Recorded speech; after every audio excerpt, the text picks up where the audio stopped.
đón quý vị khán giả đến với chương trình Mẹ chồng nàng dâu. Quý vị biết không, mỗi khi đến với chương trình Mẹ chồng nàng dâu thì cô Linh cũng rất là nôn nao nhưng cũng rất lo. Biết đâu là trò chuyện với chương trình Mẹ chồng nàng dâu thì sẽ có rất nhiều giọt nước mắt. Lo gì đó, có những góc khuất mà đến đây họ mới biết những cái khoảng trống giữa mẹ chồng nàng dâu bao giờ cũng có hết trơn á. Quan trọng là bây giờ chúng ta biết nó trống như thế nào để ta làm nó gần nhau hơn thôi. Và ngày hôm nay hy vọng rằng Quỳ Linh không có lo nữa mà toàn là những cái niềm vui, những cái chuyện cảm động, những cái chuyện vui giữa mẹ chồng nàng dâu thôi nha. Mời quý vị đến với mẹ chồng nàng dâu đầu tiên. Ngày hôm đó là anh xui, lúc đó là chỉ có nằm thôi, nằm thở oxy á. Nhưng mà tới cái lúc mà đám cưới các cháu thì anh tôi vẫn đứng lên, cố gắng gượng đứng lên đi.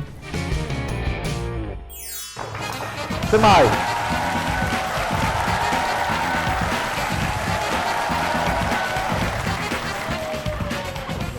Dạ, xin giới thiệu cha chồng con dâu.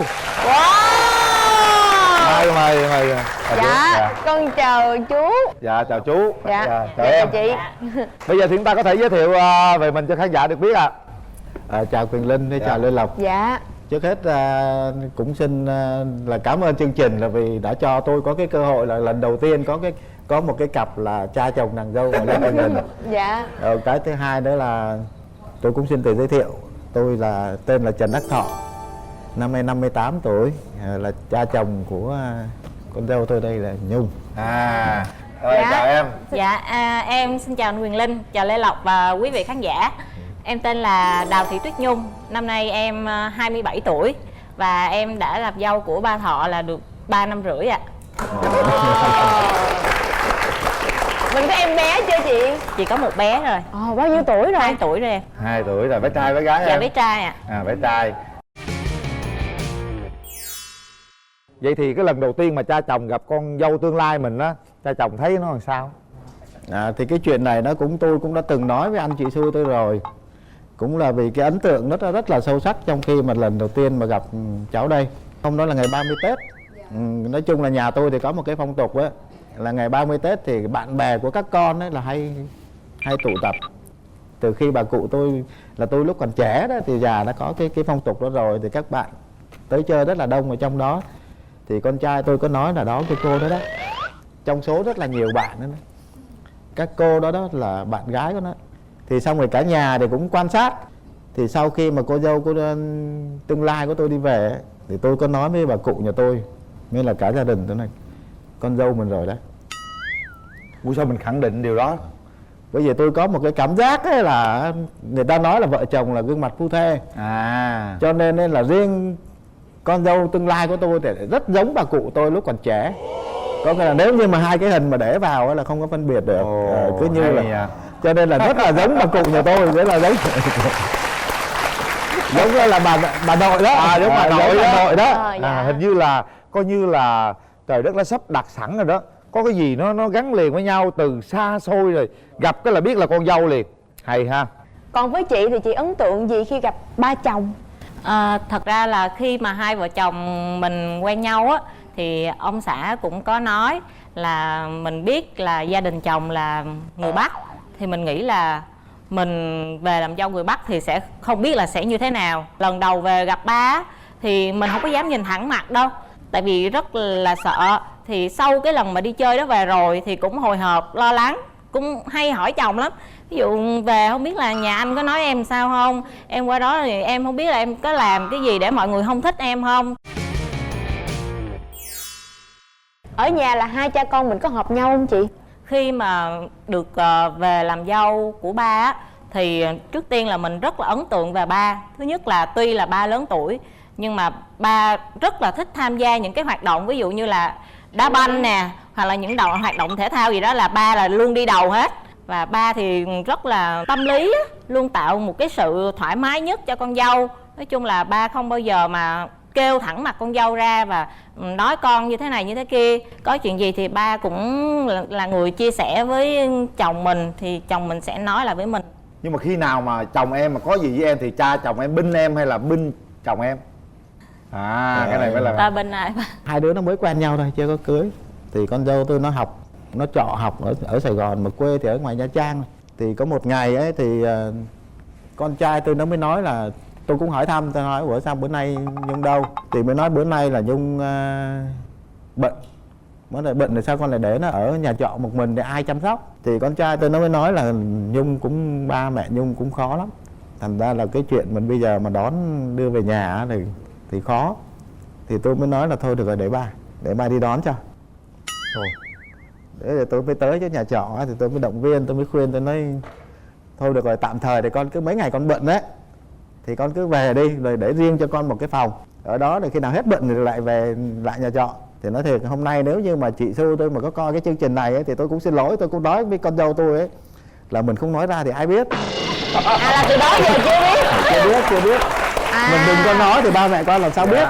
Dạ. Nhưng mà cuối cùng Nhung có về trong những ngày bệnh đó không? Về. Đây là một cái tình cảm có thể nói là rất là thiêng liêng, mà Linh nghĩ rằng á chỉ có một vài trường hợp vậy thôi chứ cũng không có nhiều lắm đâu. Khi mà về làm dâu rồi thì điểm gì mình chưa hợp với lại ba chồng hả chị?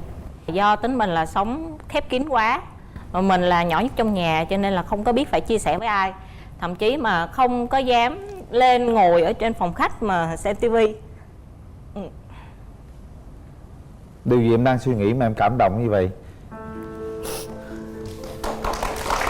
Tôi nói đi đâu. Thật ra là em cũng may mắn khi mình được làm dâu của ba, thì em không có còn ba nữa. Câu chuyện nó thế này. Khi mà chúng tôi ra ngoài đó thì làm đám hỏi ấy, thì anh Xui rất là khỏe mạnh, khỏe khoắn. Tất cả mọi câu chuyện rất là đẹp. Từ cái hôm đám hỏi đó cho tới là khoảng dự kiến là sau đó 6 tháng thì mình sẽ tổ chức đám cưới. Thì mới xong được khoảng 1 tháng thôi thì anh Xui chị Xui mới đưa anh Xui vào trong này là đi khám bệnh. Thì mới phát hiện là anh Xui bị bệnh nan y. Thế thì cũng nghĩ rằng thôi cố gắng á, là anh Xui chắc cũng cầm cự được cho tới lúc mà qua. Thì người ta hẹn là 1 tháng sau quay lại. Thì 1 tháng sau anh Xui quay lại khám á, thì là cái sự suy sụp của sức khỏe là nó rõ rệt. Thì sau lần thứ 3 thì anh ba của Nhung á, khi mà trở ra thì nói là thôi sẽ không quay vào tái khám nữa. Thì Nhung lúc đó nó có đi về thăm ba. Thì ở nhà tôi mới nói với cháu thế này, tôi nói là ba là cũng có con gái. Cái ngày vui của con gái á là một cái ngày rất là quan trọng đối với lại ông bố vợ. Thì tôi mới nói Nhung, tôi nói là bây giờ ba đặt vấn đề này ra thì rất là kỳ, ba không thể mở lời ra như vậy được, nhưng mà con nói trước đi, nếu con ra con nói là xin cưới sớm, mình cưới sớm đi để ba còn có ba con còn có cơ hội. Thì nếu ba mẹ ở bên đó mà đồng ý thì lúc đó ba sẽ đặt vấn đề. Về nó có nói không? Có. Dạ có. Ba em cũng thắc mắc tại sao là phải cưới sớm như vậy. Tại vì ba em không chấp nhận là ba em bị bệnh, mà giống như là mọi người đang giấu ba em á. Nhưng mà cuối cùng là thấy mọi người nói nhiều quá thì ba cũng đồng ý. Thì cái lần đó em nhớ cái khoảnh khắc mà nhà chồng em ra rước dâu, thì em chia tay với ba em. Ba em không chịu cho em đi. Ba nói là cứ để nhà chồng đi trước đi, rồi con từ từ đi. Mặc dù là ba bệnh, nhưng mà ba muốn là trong ngày đó là mọi người đều vui. Nói chung là mở nhạc to như thế nào ba cũng chấp nhận hết. Ba nói con cứ vui đi, không sao hết. Khi mà ra rước dâu ấy, thì ngày hôm đó là anh Xui lúc đó là chỉ có nằm thôi, nằm thở oxy ấy. Nhưng mà tới cái lúc mà đám cưới các cháu thì anh Xui vẫn đứng lên, cố gắng gượng đứng lên để lễ ra tiên, rồi cũng để chụp hình với các cháu. Sau khi mà rước dâu về thì khoảng hơn 2 tuần sau, khoảng 3 tuần thì anh Xui mất.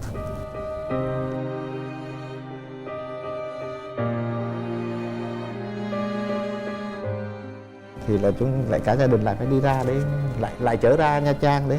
Mà lần này mình vừa mới đi ra để là làm một cái việc rất là vui, rước con dâu mình về, xong rồi lần thứ hai, lần sau kế đó chứ làm một việc rất là buồn. Mình lại rất là buồn, mình đi ra để dự cái đám tang, để dự cái tang của anh Xui.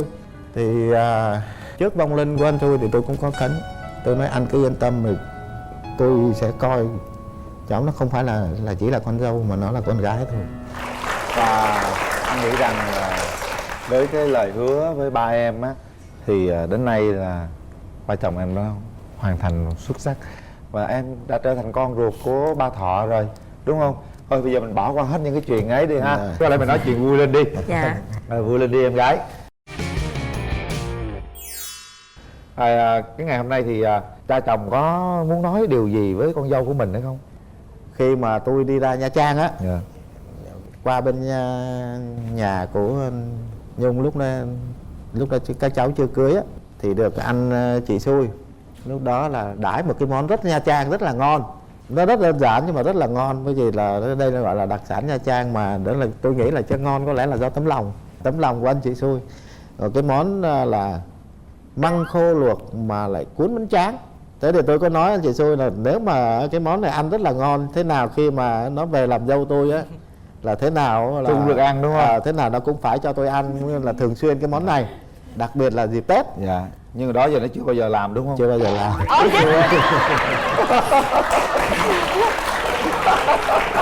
Chết rồi, sao vậy chị?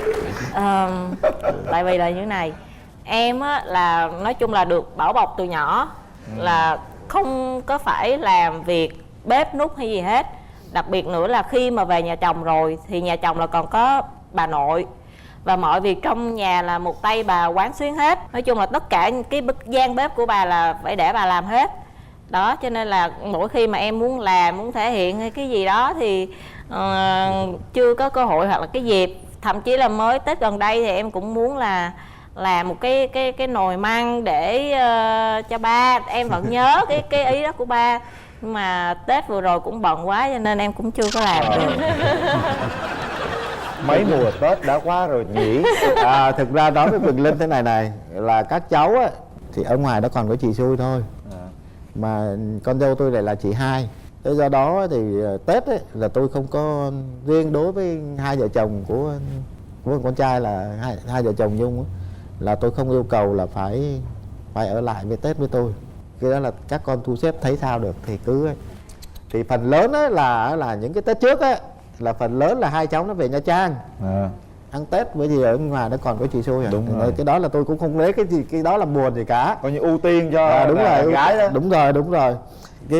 Một cái việc nữa mà tôi cũng cảm thấy nó vẫn còn buồn ở trong lòng á. Có nghĩa là nhà mình ấy thì toàn người đi làm, nghĩa là hai đứa con, đây là nhà tôi là con dâu con rể đều ở chung hết, thì ai cũng nhiều việc quá. Thì cái giờ giấc đi về người nào thường là không đi về cùng một lúc, trên cái bữa cơm ấy mà cùng cả nhà cùng ngồi ăn với nhau là hiếm lắm. Thế cho nên là mình cũng chỉ mong làm sao nó sau này mà làm sao thu xếp được một cái cuộc sống á, mà cứ đúng cái giờ giấc cả nhà tụ tập để ăn uống với nhau, thì là cái đó là mong mỏi nhất. Nhưng mà cái đó là chắc cũng còn lâu. Còn Nhung mong muốn điều gì ở cha chồng của mình? Tại vì em thấy ba cũng hút thuốc khá là nhiều. Em cũng rất là lo cho sức khỏe của ba em. Mong ba là hạn chế hút thuốc lại bớt, và giữ gìn sức khỏe của mình nhiều hơn, và làm bớt việc lại đó, dành thời gian cho bản thân nhiều hơn đó ba. Cảm ơn con. Thực ra là ở trong nhà tôi là có hai thằng cháu ngoại, một thằng cháu nội, là con của Nhung với hai thằng cháu ngoại. Thì chúng là chính là thực ra là nhờ có tụi nó mà mình cũng đỡ hút thuốc nhiều lắm. Tại vì cứ mỗi lần mà hút thuốc mình lại nhớ là mình còn trẻ con ở trong nhà, là cũng văng ra ngoài đường, là cũng đỡ nhiều lắm rồi, nhưng mà thực ra vẫn là nó thành thói quen mất rồi. Cho nên là cái đó thì cũng sẽ cố gắng thôi. Hôm nay một cái câu chuyện cũng khá thú vị giữa cha chồng và nàng dâu. Chúc mọi người thật nhiều sức khỏe và hạnh phúc sẽ ở mãi mãi bên gia đình của bà Thọ và em Nhung nha. Rồi, cảm ơn gia đình rất là nhiều. Cảm ơn Thọ và Nhung đã tham gia chương trình, gửi tặng một kỷ niệm. Chúc gia đình chúng ta hạnh phúc và thành công. Con có phần quà tặng cho chú. Đây là Natto Enzyme giúp ngăn ngừa tai biến đột quỵ, nguyên liệu từ Nhật Bản. Dạ, em xin tặng cho chị là Nattogen, công nghệ sinh học giảm men gan trong 6 tuần. Cảm ơn chú và chị đã đến với chương trình. Cảm ơn. Trời ơi, cha chồng dễ thương quá. Thật sự là cha chồng quá là tâm lý luôn. Nếu trong gia đình mà có cha chồng như vậy thì có thể nói không bao giờ có sự mâu thuẫn giữa mẹ chồng nàng dâu, cha chồng nàng dâu gì hết ha. Con nghĩ đây cũng là một cái tấm gương sáng cho chú. Sắp tới chú sẽ làm ba cha vợ hả? Chú là sao không được, dễ lắm. Chúng ta sẽ tiếp tục với cặp đôi mẹ chồng nàng dâu thứ hai. Không mét chồng, ý là mình nói chuyện với mình tâm sự với chồng. Nói như mét rồi.